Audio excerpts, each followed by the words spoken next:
Now that you've had some time, what did you come up with? Which traits did you find to be those of a civic nation? And which traits did you find to be those of an ethnic nation? Let's consider. Well, if you used your textbook and were able to find a number of various examples, you probably noticed that there were a number of traits that make up the idea of civic nation. The first one is that of citizens, those individuals who live in a civic nation. And those individuals, those citizens that live in a civic nation, share common beliefs, perhaps that of freedom, the desire to live in peace, to be able to worship freely within the boundaries of the law. These citizens also share certain values, such values as respect and tolerance, the values of diversity, understanding and recognizing that people are parts of different cultures and that is acceptable. The other important trait of a civic nation is the choice of citizens to live together based on shared principles, that of tolerance and diversity and freedom and so on.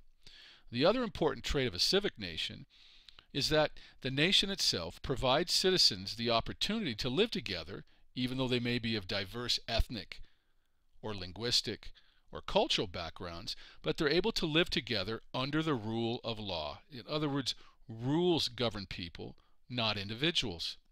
Well, an ethnic nation's a little bit different, and you probably noticed this in your discovery and your understandings of what took place in your readings within the text. First of all, the citizens of an ethnic nation share common ethnicity.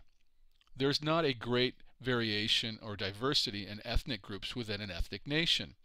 These citizens also tend to share a common history.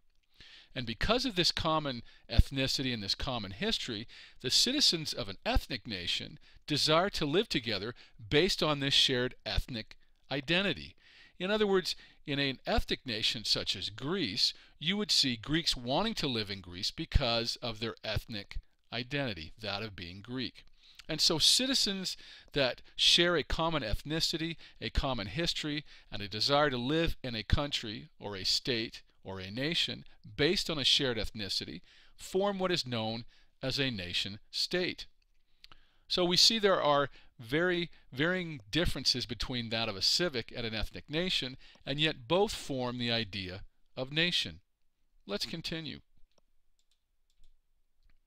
What about Canada? Is Canada a civic nation or an ethnic nation? What do you think? What again are the traits of a civic nation, and what are those of an ethnic nation? And what about Canada? Is it civic or ethnic? Which traits do you think Canada has? Well, let's take a moment and see for ourselves. Well, again, if we recall, a civic nation is one in which a group of people choose to live together according to shared values and beliefs. And these values and beliefs tend to be expressed in a written code of law, a body of law, a supreme body of law, which is called a constitution. And people, or citizens in a civic nation, agree to abide and follow these shared laws. There's a mutual respect for these laws, and that mutual respect enables people to live together peacefully, even though they may have very different ethnic, linguistic, cultural, or religious backgrounds. And the other important element of a civic nation is the fact that the national characteristics, those beliefs and values, tend to evolve and change over time. But these common values and beliefs, such as those of tolerance and respect, allow people or groups of people to respect their differences. And this is what makes up a civic nation. An ethnic nation is a nation in which people have a similar ethnicity or language or cultural background.